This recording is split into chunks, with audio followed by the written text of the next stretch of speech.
Before the National League Division Series both get started tomorrow on Saturday, big updates from both sides here on Friday afternoon.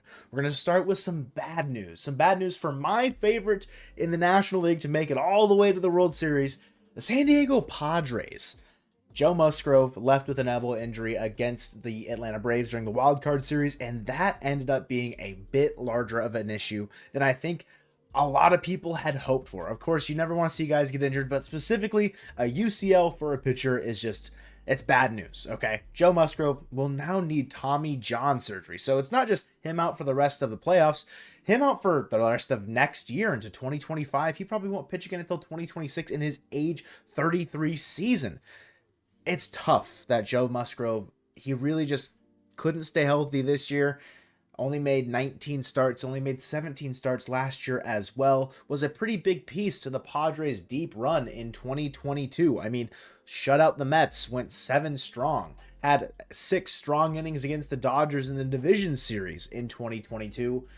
He wasn't slated to start either of the first 2 games of the division series against the Dodgers here, but likely, had it gone to Game 4, that ball probably would have ended up in Joe Musgrove's hands, because Michael King, even though it hasn't been announced, he likely was going to be the Game 3 starter since he did start the first game for the Padres in that wildcard series. Obviously, we know it's Dylan Cease in Game 1, followed up by Yu Darvish in Game 2. Like I said, likely Michael King next, but that leaves Game 4 up in the air for what's going to happen, because with Joe Musgrove going on the shelf here, the Padres' pitching depth, it does get a little bit more thin naturally because, well, one of your better pitchers, the likely fourth man in your rotation throughout these playoffs, he's now injured. And they've got some 2 interesting names, I would say, to kind of fill in for Joe Musgrove. And one, I think I'm a little bit more excited about than the other in a biased kind of way, because I think it would be sick to see Matt Waldron throwing knuckleballs in a playoff game, specifically in Petco in San Diego, because if he's getting Game 4, if it does go that far, right, it's a 5-game series. If the Padres say sweep or the Dodgers sweep, maybe he doesn't get to Game 4. Maybe Matt Waldron won't factor into this. Or their other option to start Game 4, Martin Perez.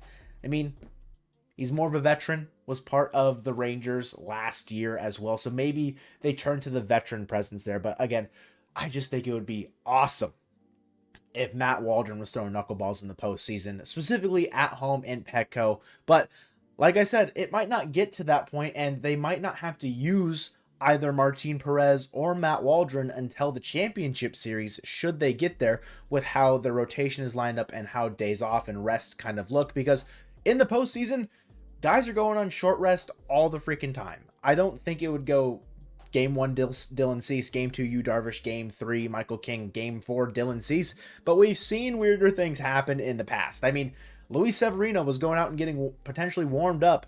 He's going out to the bullpen in the Mets for the Mets in their final game against the Brewers. Freddie Peralta, that Game 1 starter of the wildcard series, pitched in Game 3 of the wildcard. So, and it was in a losing effort, but that's not the point. He still ended up pitching. They do weird things in the postseason because these are the, must-win scenarios. So if the Padres do find themselves in a situation where, like, oh, hey, we don't really trust Matt Waldron as the Game 4 starter, or Martin Perez as the Game 4 starter, maybe they do turn to Dylan Cease. But looking at the Padres, their Joe Musgrove replacement, I would lean towards Matt Waldron purely on vibes. But I understand why Martin Perez might be the option, just based around the fact that he's got a bit more veteran presence and pedigree. And their bullpen, it's deep enough to maybe not have this matter too much, where they could only throw Waldron or Perez for a couple innings. But regardless, Joe Musgrove out with the UCL injury, needing Tommy John, hopefully a speedy recovery for him. But I really don't know if we'll see him pitch again until 2026. The more, I guess, positive news, the other division series matchup, the Mets versus the Phillies. Ladies and gentlemen, this just got interesting. On the podcast, episode 2, Colt and I were talking about who we think would really start for the Mets, and we just thought, yeah, Severino, if he was available to go start or, pitch in Game 3 against the Brewers, that he probably gets the ball in Game 1. Wrong. Carlos Mendoza, manager of the New York Mets, has announced that Kodai Senga is bringing his ghost fork to start Game 1 against Zack Wheeler against the Phillies in the first game of the National League Division Series. Kodai Senga has only made one start in 2024. He went 5 1/3, struck out 9, gave up 2 hits, 2 runs. We know what Kodai Senga did in his rookie season. He was electric. It was an unfortunate situation that he was injured the majority of 2024, but the Mets getting Kodai Senga for game 1, should he be healthy enough to go out there and compete? And I don't think that they would rush him back because, one, if they do, this furthers his injury risk for years ahead, where if you still think your window of contention is open, you probably don't push that risk right now. Maybe in the championship series you do it, but if he feels healthy enough to pitch in this division series and he's like, yeah, I'm ready to go, and they're going full bore having him start game 1, this could be a huge momentum shift for the New York Mets. I will say I still give the advantage to Zack Wheeler because he's going to finish second in the Cy Young voting in the National League more than likely anyways, but Kodai Senga is an upgrade over Luis Severino, and they've already announced the game 2 starter for the Phillies as well. And it will be left-hander Christopher Sanchez opposite Luis Severino in that one. And then Aaron Nola will go in game 3 in Citi Field just because he's the veteran. Like they're going to give him the ball on the road just because they know Aaron Nola can handle that level of environment. Whereas Christopher Sanchez gets the backing of Citizens Bank Park there in Red October to really thrive in that environment. But the Mets choosing to activate and start Kodai Senga, again, this is...